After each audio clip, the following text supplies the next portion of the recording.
everybody, welcome. It's Friday afternoon, and like we do on many of our Friday afternoons around here, or at least time zone for me is Friday afternoon. It's a Friday time zone, though, and that means we're going to bring on Mr. Jay Schneider for some constructed brewing here on Going Optimal. We mostly do limited around here, but we love to bring on Jay every once in a while and check in with Standard, see what his take on the format is. And I throw myself into the ring and we see how bad I am at constructed. It's all good fun, and I'm going to give Jay a call right now, and I'm going to get him on the line. I want to thank my sponsor, Card Kingdom, before I do, though. Card Kingdom are purveyors of physical Magic stuff, so if you see any decks you like here, you realize, oh, that's the standard deck of my dreams. Well, you can get everything you need for your next FNM for that purpose at cardkingdom.com. They're going to hook you up with all the singles you need for your latest deck and all the supplies and sealed product you need for whatever Magic you want to do. And if you go there through my affiliate link down below in the panels, they know you got there from here. That helps me out, helps me keep streaming, keep the lights on, etc. It'd be nice if you check them out on my behalf. Thanks. All right, let's call Jay and see what he's got for us this week.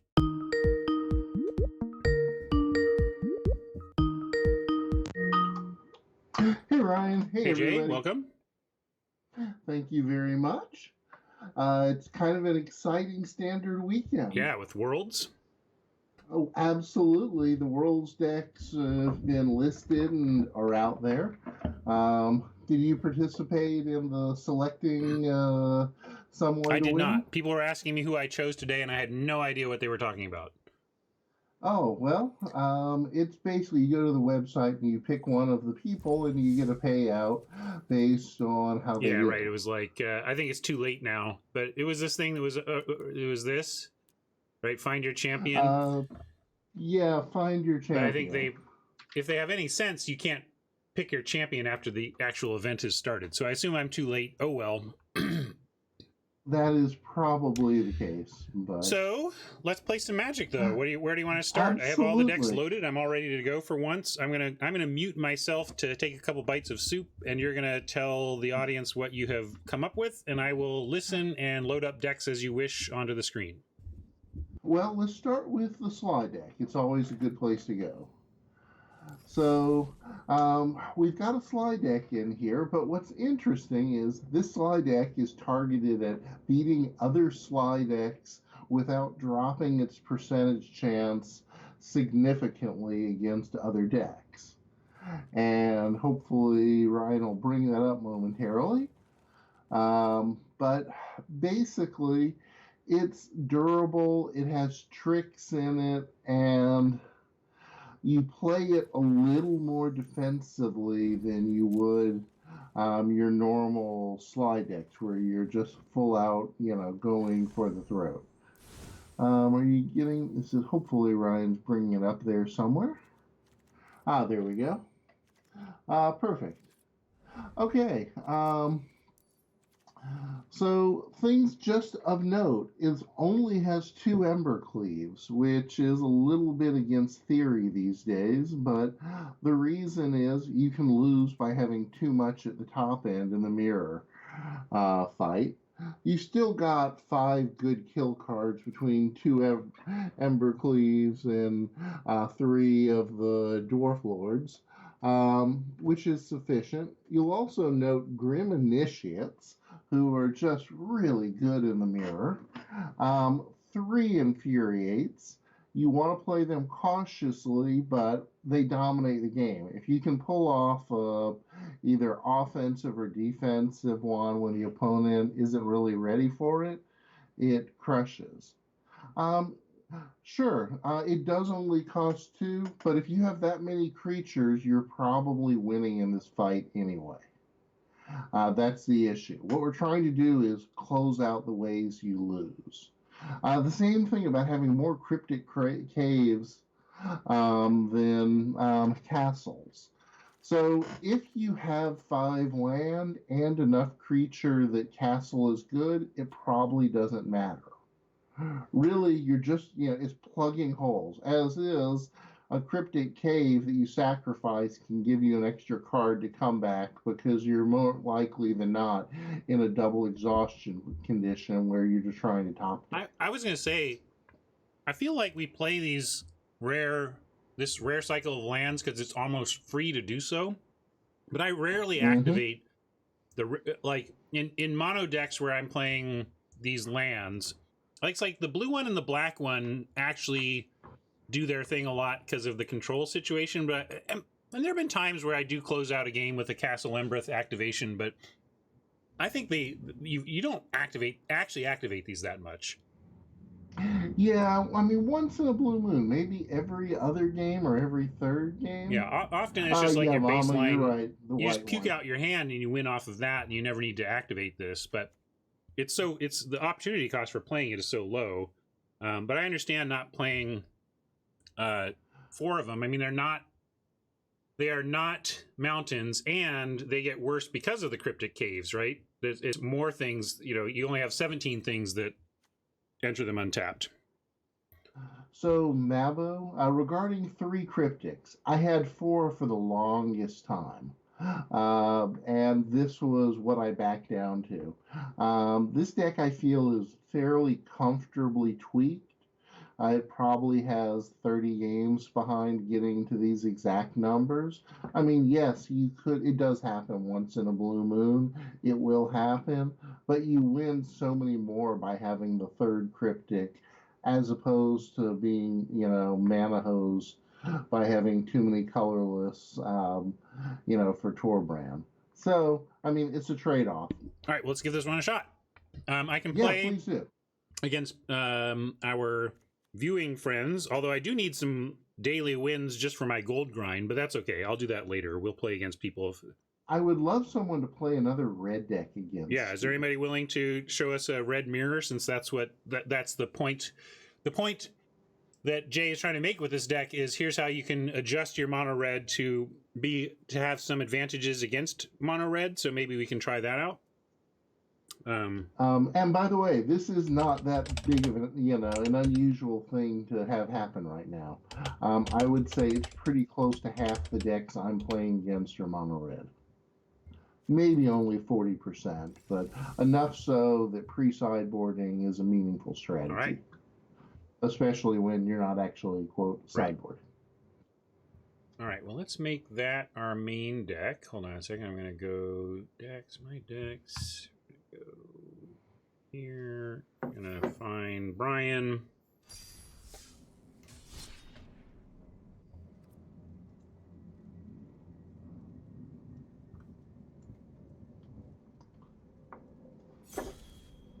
Oh, it is. Okay, so if we go with the deck command, you can check it out. Oh, sorry, that's on me.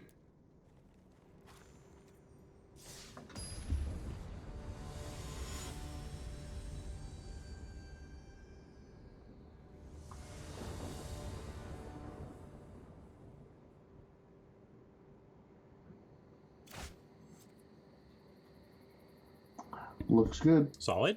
Actually, looks perfect. Yep. The only imperfect thing here is that Oppo's going first. Which is a big deal. Generally, that would mean an auto loss. So, play D. Oh, you want to stay back on D? Oops. Well, it looks like it worked out there because we would have been burned anyway. That's okay. Do you want to go Robber or Grim Initiate Infuriate? Now we have an interesting. So I would drop out. Well, so Robber, I can't tell because your head's in the way. Oh, sorry. Here, let me get out of the way. Hold on. There we go. Okay, yeah. So just drop out. I would drop out the Initiate. Play it sneaky. Trying to hit pass quickly so Brian doesn't. You don't completely telegraph to Brian that we've got something here. Although, there we go. I guess we'll save it. Worth saving. Absolutely. That was the whole point behind this. Still going to trade. Yeah.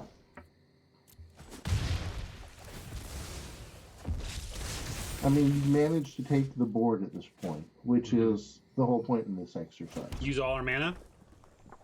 Can you just drop it? Drop the 3-drop. In general, I just and having Anax out feels so good. Even against against sweepers, he's quite good, but just in general, and you actually want to drop him Annex first because you can put the other things out afterwards to pump Annex out. Yeah, like I think I'm just gonna go Robber, swing away. Robber, if they eat the 1/1, we're fine with that. If they block anything else, we'll trade Bone Crusher plus a creature for their giant, and then still have another Anax. I expect they'll go ahead and try to trade with Anax, and so that having a backup is nice. Remember, when you do hit their giant, it bites you back. So I actually, in the earlier versions of this, played Giant as a very strong anti-card. The problem was you can't win the rest of the metagame. I see. So this is about good. Do you think this is good against red? So what are you saying this is good against in the format? Mono red. It's great in the mirror. I'd sideboard it anytime. So, but if this is an anti-red deck, you're not running this, and it's great against the mirror. What if? Well, the reason is I'm also trying not to lose my percentage against everything else in the metagame. So it's too much of a dip against other decks in your mind. Okay. Correct. Well, speaking of too much,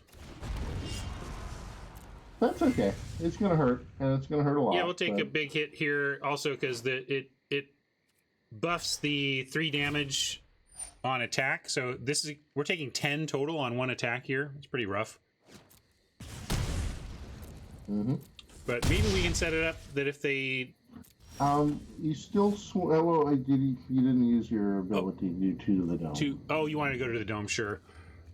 I did one. I was still thinking of creature control, so it was intentional on my part. That's okay. It's okay. Swing again, and let's see what we get.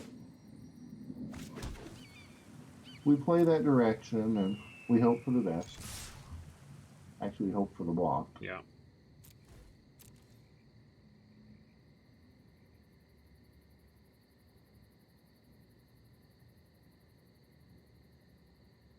And he's got to be worried about Embercleave. You know, we just win if he doesn't block and we have Embercleave. Embercleave, the presence of Embercleave in Standard just creates a lot of nerve-wracking moments.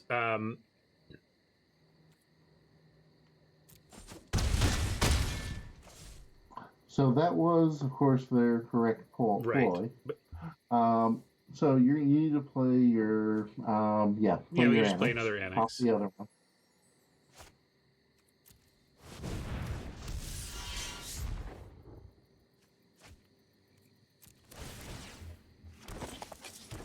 You can see why these don't block. It'd just be... Actually, we're still dead either way, though. Oh, yeah? Yeah, we're dead. Right, because this sends in... This bites us for 5, and then we don't have a blocker. 5 on this thing, and we don't have the second blocker. Well, let's make him figure out the attack. I think he's got it. But, yeah. Try that one more time. I'm just going to re-challenge Brian. Sounds good. So yeah, no, that 4-drop is absolutely great. I mean, and was the dominating card in this fight. And it will be. The only problem is it doesn't work against the other 3 decks in the metagame right now. And for better or for worse, the Worlds really pretty much did capture the metagame correctly. I don't know if you had a chance to look at what the decks are. Yes, I did. I looked at all 3 of the decks that you sent. Or, no, the World's decks. I haven't looked at those yet. World's decks. So there are 4 decks in Worlds, but only 4 amongst the 16 players. There's the red deck, there's a Jund Sacrifice deck, there's blue-white control, and there's wilderness explosion. What are you thinking of Standard right now? Do you like it? Well, I mean, honestly, 4 evenly matched decks is not the worst metagame ever done. There are a lot of decks that are close, like the mono black is almost good enough, but not quite there. if that makes sense. What do you think? What's it missing? Where does it come up short? Well, it comes up short because even though it discards a bunch of cards, it basically loses to the bombs from either the control decks. It just can't quite hold things down. It gets an early edge, it gets swept. It's ahead on cards, but then it loses the top deck. It may just be, I mean, it's just there's so much incredible card draw right now. Whether it's through the Hydroid blue-green or whether it's from, the Wizard, the triple blue Wizard, both with draw X on them.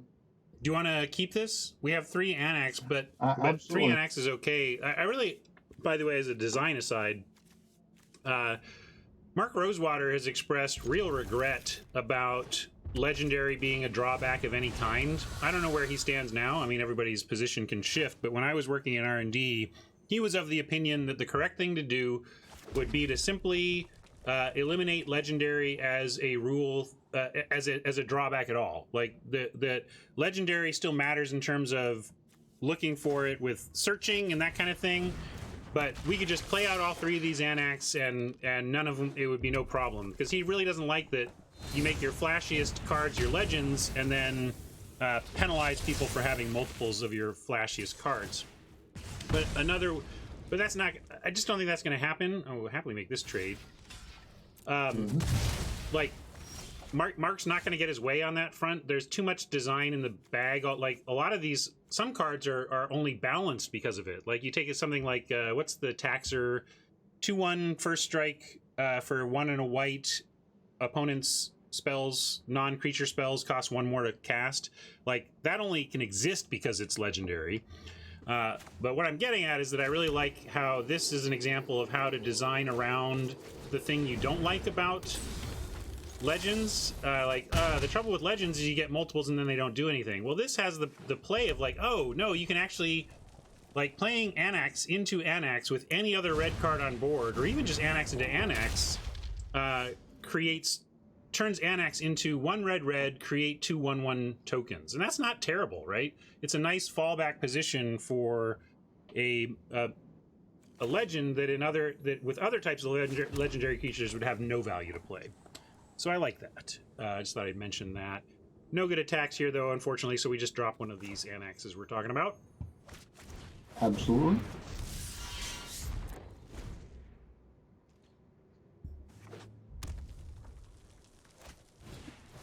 So yeah, like, death triggers on legends seem like really smart design. Is the TLDR.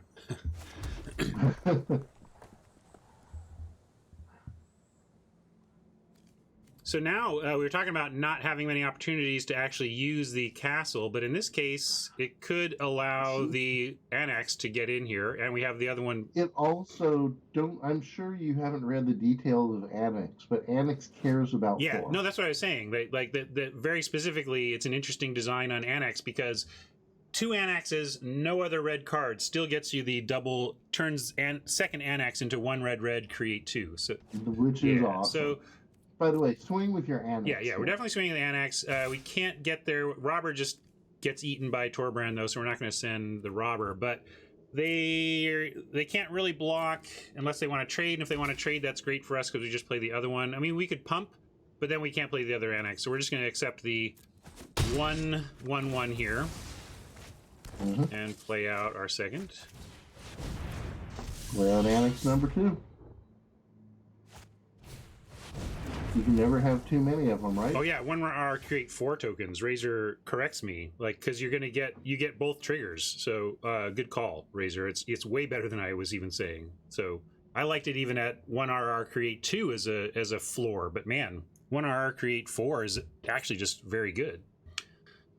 Good call. So we cannot play Robber, attack, and activate, and also again activating doesn't actually get the Robber through the Torbrand.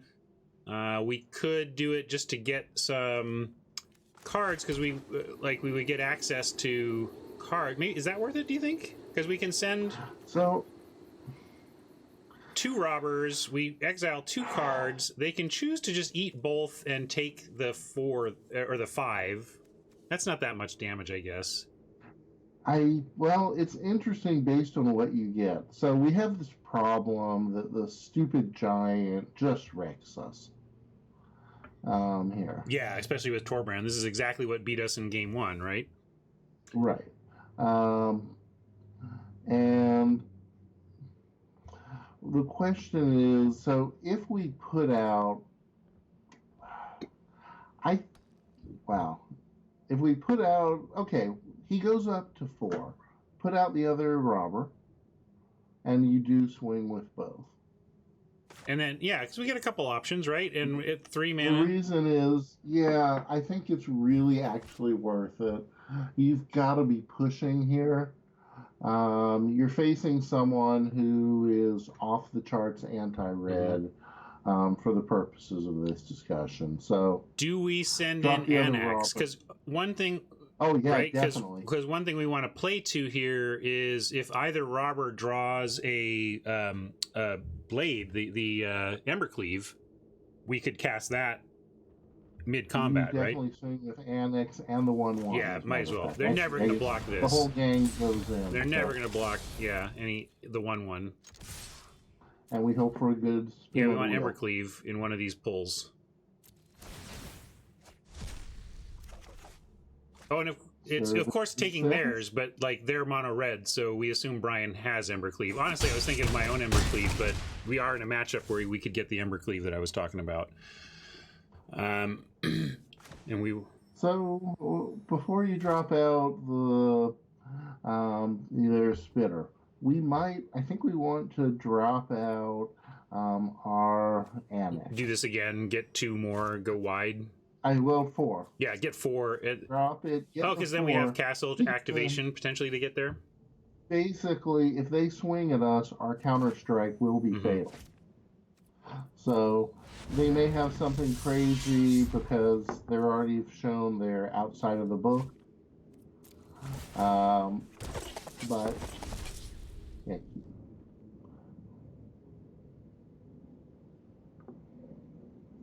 But we have a ton of weenies on the board at this point, and the ability to strike are way too much.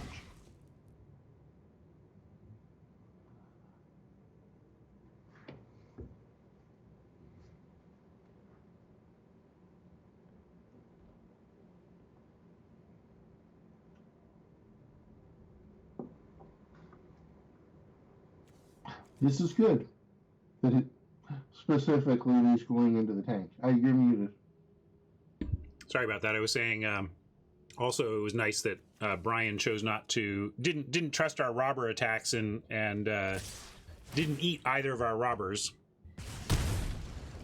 So now we got to probably block with Annex, right? And then take out this if we can.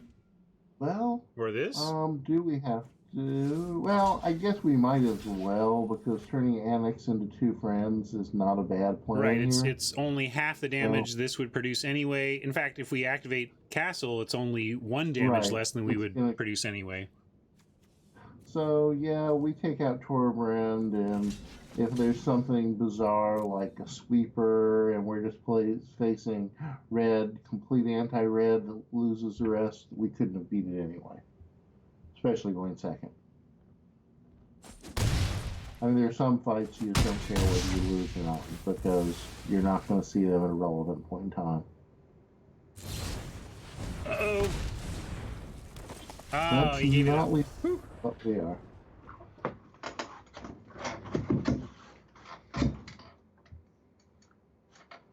It's kind of fun to play, isn't it? Oh, I'm always a fan of Sly and Constructed. Do you want to sneak?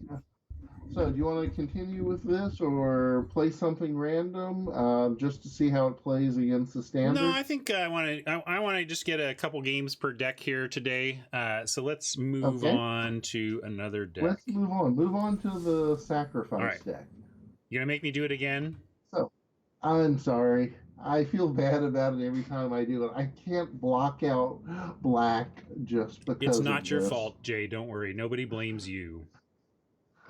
For what it's worth, I talked to them at a pretty high level about this the other day. I was talking to the UI Oh yeah. team. Yeah, they realize it, and it's Um, anyway, it's a bad circumstance.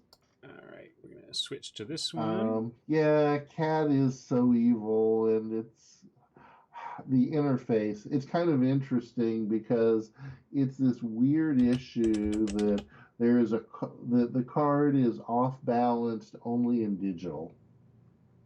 Right. It only has problems in digital, but this is I'm a little disappointed because I don't know this. So much of the work I was trying to do in R&D when I was there was to increase the communication between R&D and digital so that the crazy differences between fun factor in executing a mechanic on paper versus digital was recognized and taken into account more. But stuff is going to slip through. Yep. Anyway, if you would bring the deck Yeah, up sorry, so I'm we working can on talk it. about it for a minute. I'm getting really For what it's slow. worth, Cat is not the theme. It just happens to be there because you just can't avoid it. No, I mean, if you're going to do this, you got to do it. It's the best right. And strategy that. I mean, it's the heart of what's going on here. You got to do it, and it's powerful. So here's what's neat. So Jun's sacrifice is not as good as Raka's sacrifice. Seems kind of weird, but it seems to be the case. And not just from the taxing of the mana base. You're saying that even if the mana were just as easy, you would rather just run it without? I think I'd rather just run this set. The thing about it is, it's not that you don't go absolutely crazy with the Jun sacrifice. You get like up 10 cards on your opponent, but you don't need to be up 10 cards. You win the same amount whether you're up 10 cards or whether you're up 1 card. And this deck is just good enough to win a little bit more against the decks that sacrifice is really good against. And it makes up for that by having really good strength against the control. So basically, Midnight Reaper and Croxa are crazy together. You play Croxa, it triggers Reaper. You can even sacrifice it to the oven along the way. So they discard, you draw 1 for 2 mana, and you can get your thing back and do it again. I mean, it is so much bad for them. So is there a type of matchup you'd like to ask chat to come up with? It doesn't really matter. The deck has whatever people would, want to play against. Anybody want to play, or am I going to jump into the rando queue? This deck is really strong. This is what so you saw that you need 15,000 gold to pick up the new lands, the pretty ones. So I had actually burned out most of my, not realizing this was coming out, I burned out most of my gold. So I've been using this to grind gold. Cool. Got to get those lands. And, yeah, I'm up to 4 of them in the last 3 days. We're actually saving for those here too. We could buy some now. We got 2 of them. Up to you. It's just, they're just pretty. I agree. I was likening good basic lands in Magic to good poker chips in poker. It doesn't materially change the strategy of the thing, but it does change the experience of it. And that's why I have my Star Wars poker chip set. Can we keep something without anything to do before 3? I mean, we're on the play, but there's nothing to do. We got a top deck of 2 to do anything. You're on the play. It's obviously not ideal, but play it. You're at least on the play. If you were on the draw, even in just random, I don't think we could. But it's funny you asked that, Brian, because Jay was actually talking about that card. I'll let him speak to it, but the top line that I heard was that it is great in the mirror, but is not good against too many other decks for him to want to play. Yeah, the problem is Valhalla, and it's not that it's not an awesome card. It's just I don't have room for all my Embercleaves and Tobins. I just can't fit it in. I ran that exact route that you're running. Hey, no, there's something. So should we just hold up? Right. Well, this looks like control. We're not necessarily going to have a target for this. Although if they come down with, Yeah, drop out the devil first. like we may face Teferi here or something. But if they go Teferi, they'll bounce the devil, and then we can Rider Teferi if we want. If you want, even better.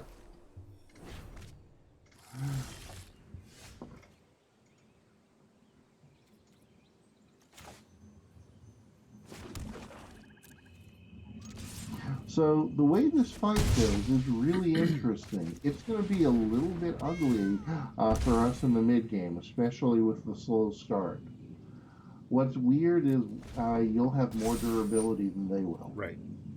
The only way they can win is they get truly dominant with their 6-drop. Anything to do about this? Not really. Whatever. It's a 1-for-1. Yeah, Bat Meme, that Boros deck was no joke, and it went 8-1, really.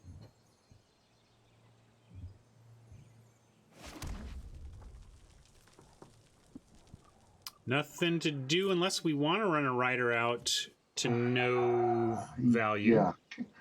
I don't think you can. I think it's to sit and hope for Planeswalkers. Hope for Planeswalkers. They play 8 of them. Or 6, depending on the game.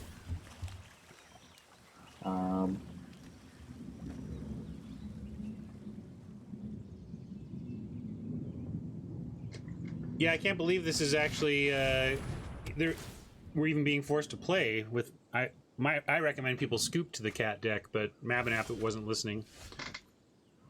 There we go. All right, something. so this, let me read this again. When it enters the battlefield, sacrifice it, and then let's escape. When it enters, each opponent discards, then each opponent who didn't, but you gain loses 3 life. All right, so really we're just starting with the discard, and then looking to bring it on back. Bring it on back whenever we can. Yeah, we don't have enough red to do it right away, though. Or perhaps, like, how many is it? 5 others, and we are... we're getting there, but not there yet. Yep, you'll get there. The nice thing is it also bites them when they sacrifice land like Still that. on the hold riders? Still on the hold.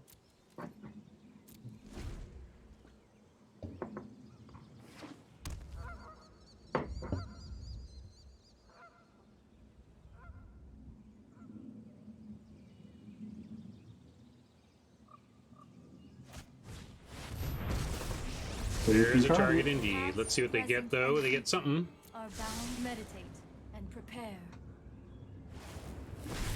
All right. More defense.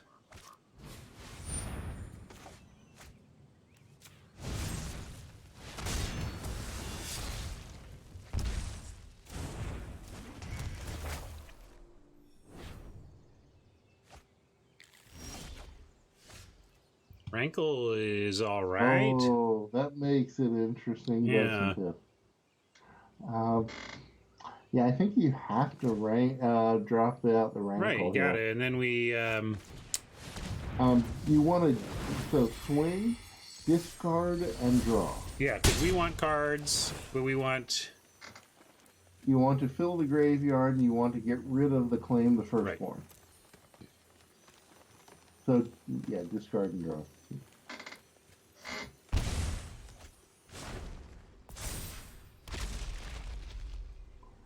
Oh, that's a nice item to pick up. Mm-hmm.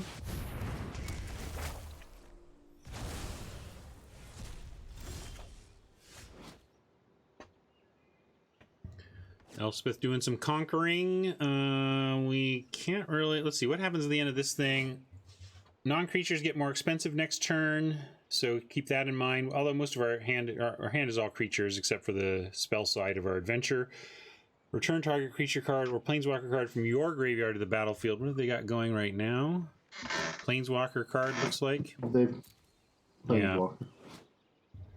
And that's all okay. We can get a rider out, and we can get Yeah, we can have actually, Rider for the return. Rider and Reaper.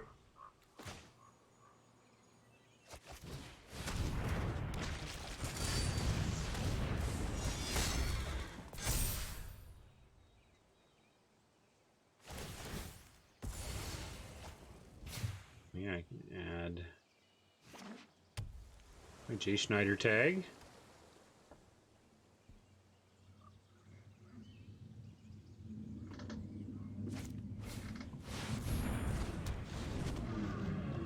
That's a dreamy card for them. How do we beat that? So several ways.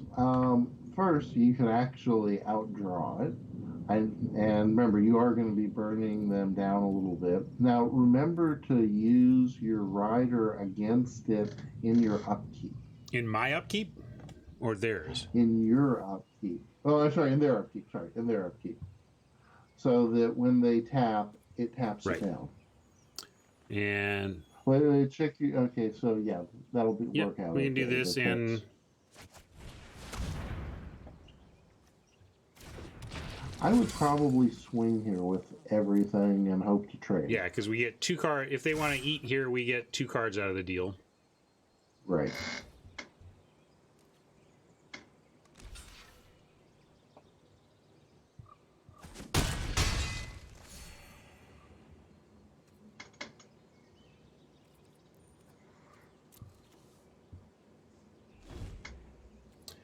Unfortunately, using this removal spell to tap it down does fizzle it, so we won't get the rider half.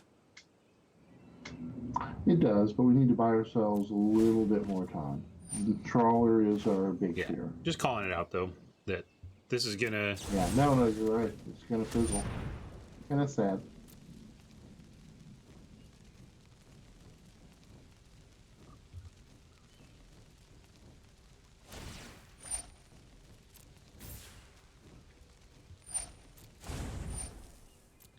Turning your removal spells into discard spells since January. It's amazing how strong that card is, isn't it? Beyond the veil of reality. I have just the trick for this. You know, I wonder, what do you think the best 6-drop control creature is? I was thinking about that too, how, like, it reminded me, like, I just started thinking in my head of all of these 6-drop control creatures that have, but it might just be, like, it's probably got to be something with, like, what about the Zendikar one that was a 5/5 Shroud? You know, just, like, yes, this is Shroud-y, but it makes you work for it. Like, there's other ones out there that are just like, nah, this is stone unkillable. Go. Let's see, we want... I guess pre-combat, any of this stuff doesn't really matter, so we're just sending in. Do we go at Narset or not? Oh, and also Narset prevents us from getting draws here, so... Narset prevents us from getting draws, so we have to go at Narset. And it's a super Narset. Yeah, Aetherling is another one I was thinking of. That was from the RTR block, right?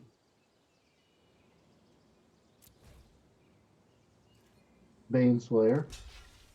Oh, you're talking about the original Aetherling. There was something in RTR that was six mana. Stay focused. No, we're specific. The specific thing that Jay said was 6 mana control creature. That was what I was trying to think of. So before you drop that out, you could pull the other guy out from the graveyard. No, we're not there yet. It's not letting me. It's 5 others, and we have 5 exactly, so we're still stuck.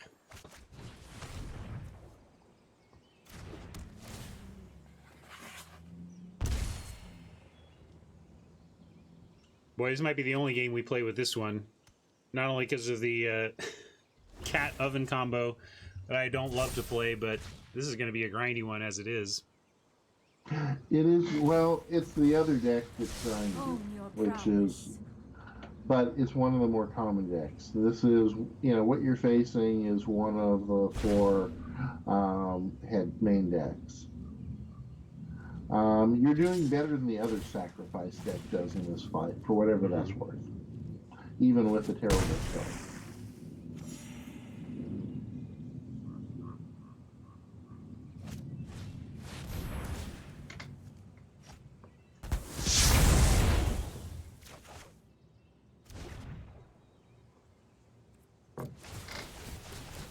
Yeah. Well, Morphling probably. with no... Oh, wait, Narset... No, yeah, Narset's not around, so at least we draw. Mm-hmm.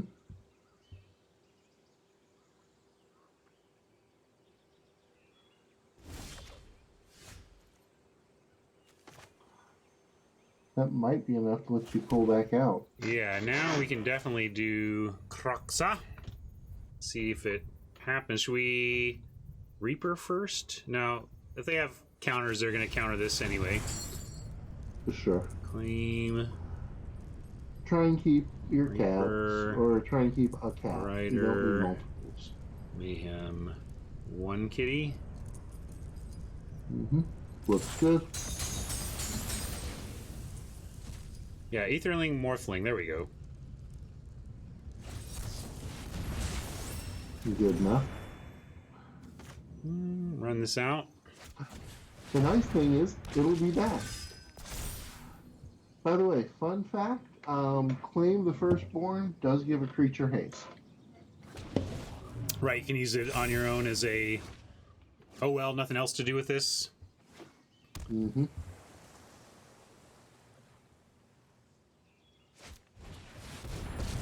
All these Narsets. I train every day. Put thoughtfulness before action.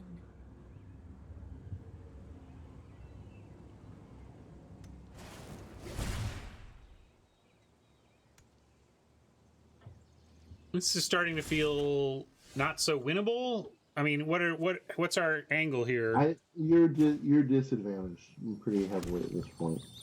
I don't think you're gonna come out, not with the extra Narset. Yeah, I mean, we can't even draw. Or is this put in your hand? No, this is draw, so we can't even do that.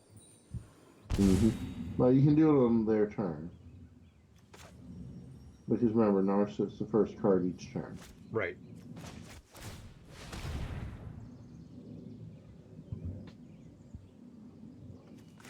You can drop that out. I'm just trying to lower... I want to activate this, but I want to lower our hand count a bit. Overall threshold. Although this came from our graveyard, so it didn't really matter. Right. I should have gotten a mountain. We're lower on mountains, but... we don't even need to do this yet. We're just going to use it. You have to use it on the other because Right. of Narset. Use it on their turn to actually draw the card. Also, besides Narset, there's no reason to spend all my mana to get a card in my hand that I can't use anyway. Might as well threaten open mana. Correct.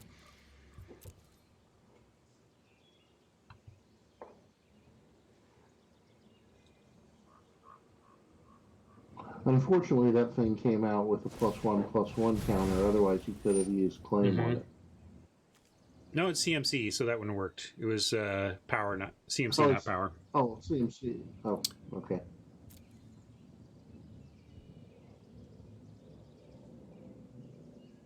Bottom's all right, but they're still in such great shape. He's tough. Got an absorb ready. Keep an open mind. And the second counter. All right, I'll give it a couple more draws here, but I think Oppo is set up a pretty unbeatable position. We're never going to get this trawler with anything. Unless we have sacrifice, you know, do we have anything like opponent sacrifices a creature effects? Not that it can't Yeah, dodge. okay. You're And also using we have to General. resolve those spells anyway. And we have 2 counters to get through to do it. All right, I'm going to tip my cap here and give this one to Mabinap.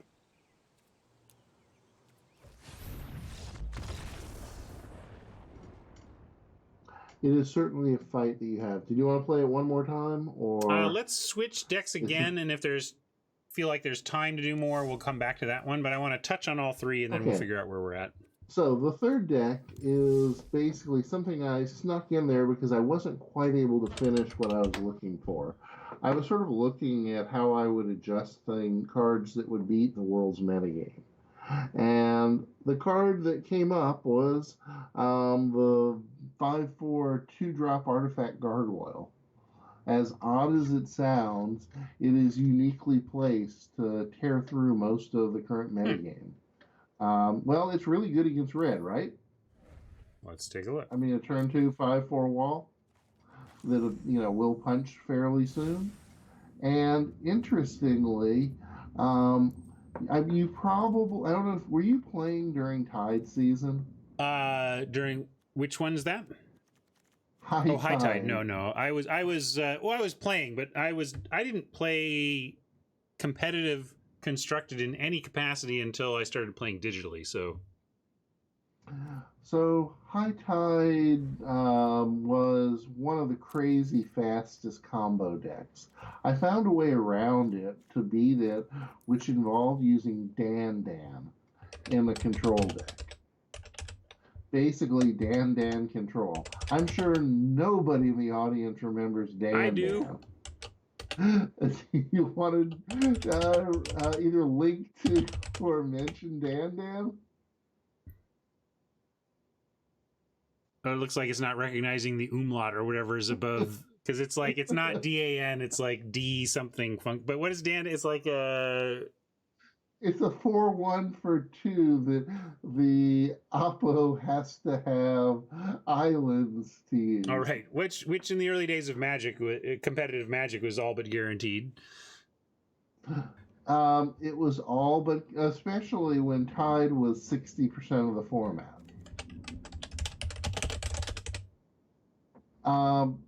So Mabonap, yes, it's almost exactly it. I didn't have a chance to finish refining one that optimizes it. The point is Gargoyle. Yes. Just Gargoyle. All right. Who wants to try the Gargoyle action here? I'll show it again. Sorry, left a little early. Also, I don't know what my view is. How to beat the mirror match is to punch them with the 5/4 that you can sneak out before they can counter. And in this case, I mean, it sneaks under Elspeth, so Elspeth can't grab it. You don't really care if Teferi bounces it that much. If they wrath it, you still get a card for it. Right. It just has all sorts of upside. Okay. And this is really what I'm actually trying to point out, that right now the deck that beats the current metagame is one that's going to exploit Gargoyle. Let's prove it. And that is the intent behind it. Who wants some? What I've actually been pushing, and hopefully we'll have for y'all coming up, will be a mono blue version or blue black Artificer that can push it. But for now, just putting it in as a main deck sideboard is a good way to go. Let's do it, Brian. Nobody else is jumping up, so bring it.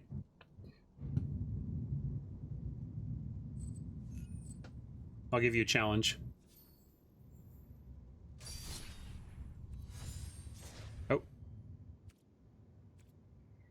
Oh, let me view that challenge. Oh, we're both trying to... All right, I'll do it. For real, I'll do it.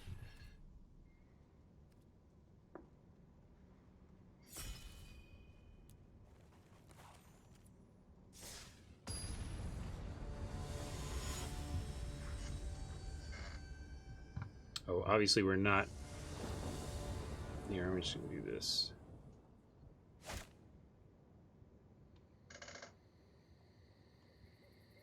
That works. Let's see what Brian is bringing. Yeah, open on Temple. We need more land, so we're looking for land pretty much exclusively. That will get it done with Fountain as a plane, so we'll keep that.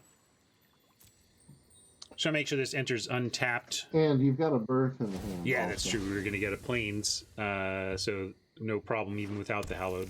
If this were an island, for example.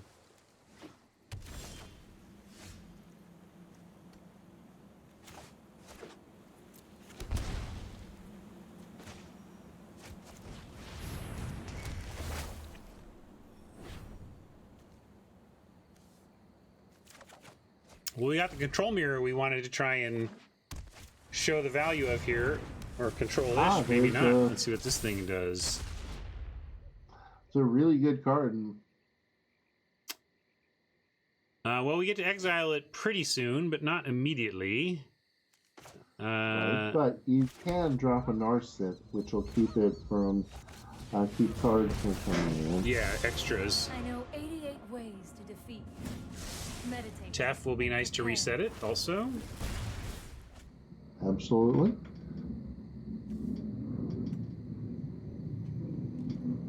Since we got Planeswalker action, I'm going to switch to my left side battlefield. Show what's going on with Planeswalkers a little better. So don't forget you have a counter spell. It doesn't really matter. Yeah, what do we want to do here? The question is, I think you bounce. Okay, you drop to fair. You bounce their enchantment. This one? The face-up.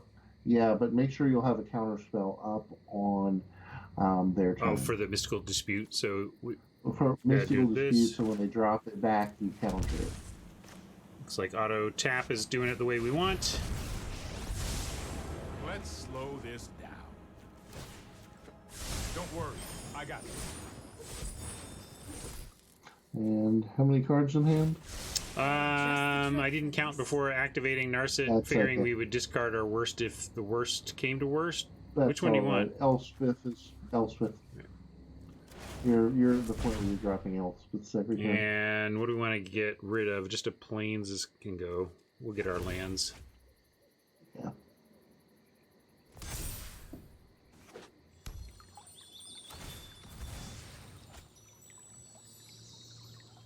Yeah, it looks like I could have played a plains. I honestly somehow didn't see it. I honestly thought this was our only land. I don't know what they're going after. Well, if they go for Tef, they could make us not able to cast follow-ups. Do we even care, though? Do we just want to... Well, Actually, I don't care, because then we're on going to... your- We can just shatter Yeah, it, you're right? gonna drop it in. Whatever yeah. they take, we shatter and we get it back. Oh, they're just going with that. Right. Okay. Good call.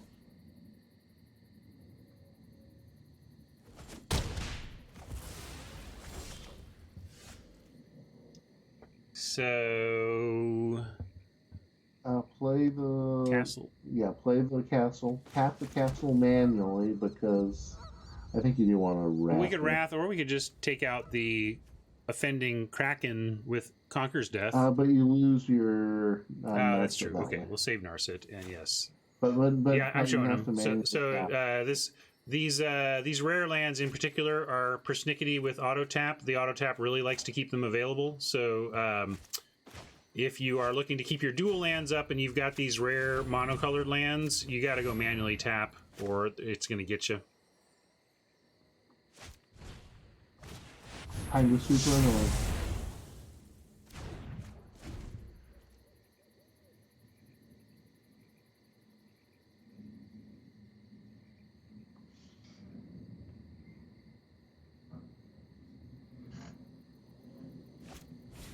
Guard Mage. Counter You want to spell. counter? Yeah, we have another counter spell anyway, right? So we can counter this and save Absorb for the Well, nasty Thassa. You've got Elspeth for the nasty. Oh, Thassa true. Let's if see. you want. I should read my cards. We generally don't do that around here, but for you, Jay, I'll read my card.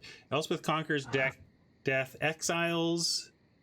Okay, target permanent. That's the thing that I wasn't grasping. I was thinking of it as a creature.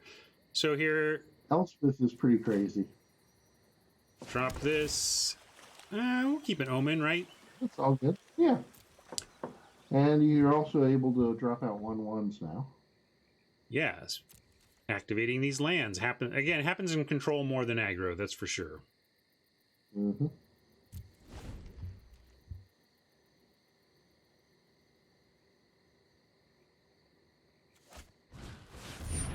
So, Occam, I don't know. I don't think any of the old guys who I know well are going to make it. To win Worlds. And I haven't matched up people to their decks yet. It's honestly pretty much anyone's game. I think it's going to come down to luck of the draw unless they do something like best of 7. where opponents going to come down the sideboard instead of having analyzed. So I don't really have any good insights on who to bet on. So this banishing light effort they're putting in doesn't really hurt you that badly. Well, maybe not. I'm just worried that they're trying to. They don't like Narset, so they're trying to get cards back. But sure, I'm happy to fight them for it. But Elspeth does take out the banishing light. That's true. Okay, might as well reset Narset, basically. Basically, yeah. I mean, maybe they've got another counter behind it or something. We have counters as well on that spot. We can also just draw it out here. I think I'm going to go for the top, look at top X. And then if they want to counter this, it just frees up what we do next turn. Up the Elspeth. Oh, wait, X is 4. Sorry, I thought it was XX, 4. But not. It's not. It's X.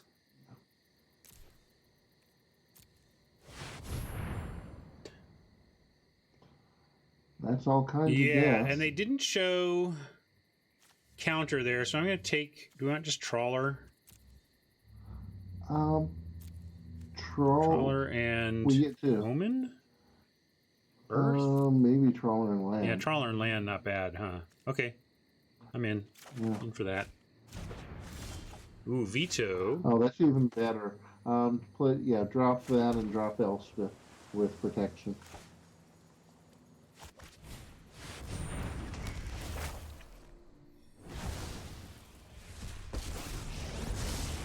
My prowess is unmatched. Hone your Ooh, another prowess. Veto seems fine. I mean, Narset would be good, but Veto is just the answer to what Brian is trying to do in many ways. Although it doesn't counter this, that's not our plan anyway. We have another Elspeth Conquers for that. Mm-hmm. If Brian goes for anything other than, we can veto. Otherwise, we have Omen at end of turn.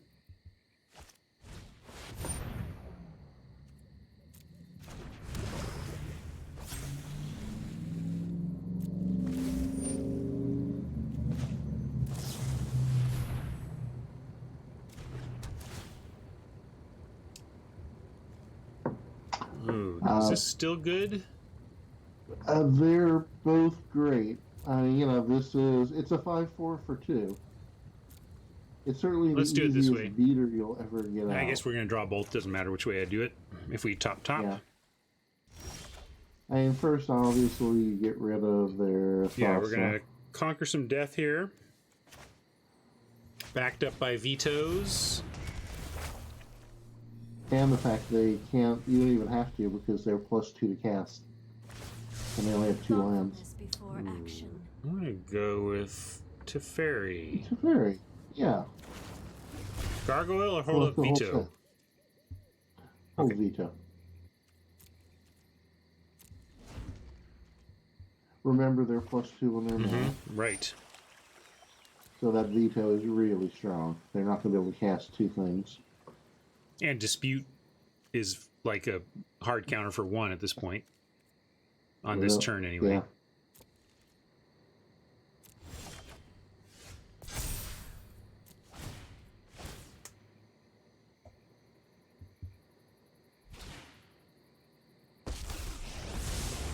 Right on schedule. Oh, sorry.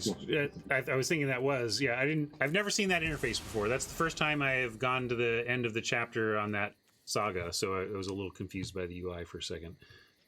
One of the great things, not that you need to, you can bounce your Elspeth back. Yeah, you can bounce the Elspeth. We can just reset Narset, though, too. No, I can't. Does not hit Planeswalkers, that's right. Do you want to do that? Right. Reset this? Well, first you get your land with the bird. Okay. Get a land.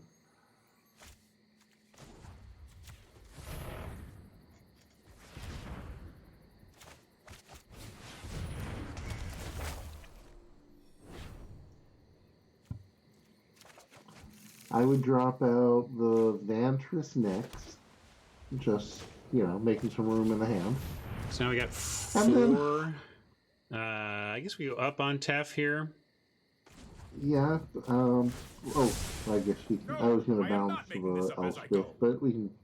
Not a big deal. Oh, yeah, that's true. I just feel like we're so covered. Like, they're not. I think we have this This is a dominating Yeah. position. But I You can counterspell every turn for the next 4 turns, and you're hitting for 5 Right. a turn. I don't know how many they have in their graveyard, but I bet it's more than 7. It's actually exactly 7. just enough. Just enough.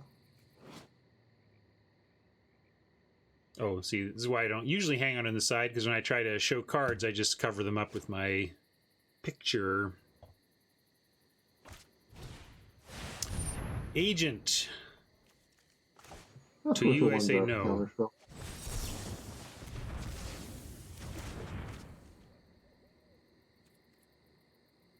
Go ahead. I can scry, though. Yeah.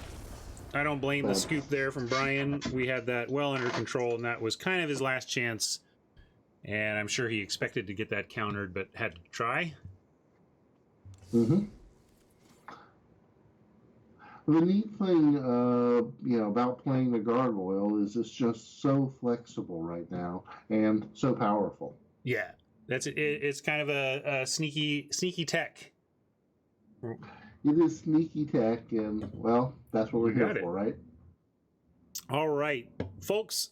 We got a busy afternoon. We've gotten a good hour in here with Jay. Had some fun. I think I'm going to call this a stream, though. Let me get to Soapbox and thank our friend Jay for joining us again. Thank you so much for hanging out, Jay. Thank you. Appreciate your time. My pleasure. And Jay's decks are going to be available for you to check out on our Stream Decker, and there's links in the notes and everything on YouTube.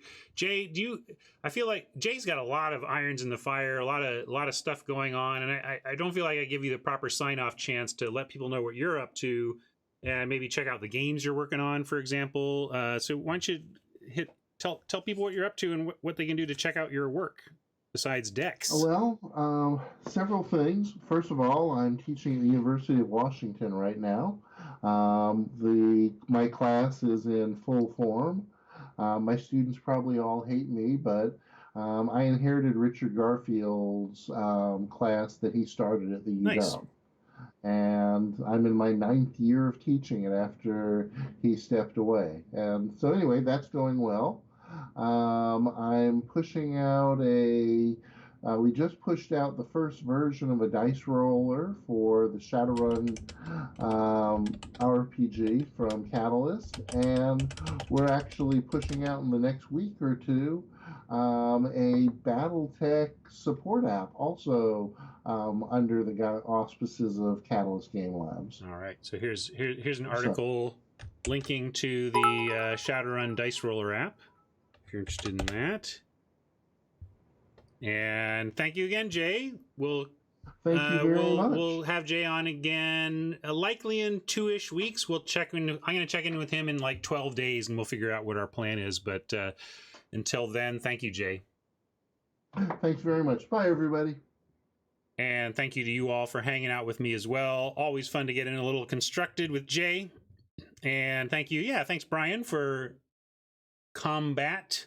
Appreciate that. Mabinap as well. Now let's figure out who we are going to raid. Might just be sending you off to let you find the world champs or whatever. But I'll see who's streaming else. Who else is streaming? Hooglin, Ben S. Ben's streaming. I'll send you to Ben.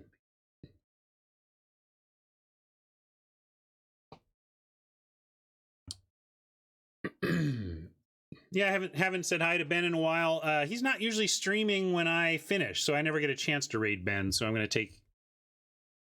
Great, you can watch Worlds with Ben. Thanks for hanging out, everybody. We'll catch you soon. Have a great weekend.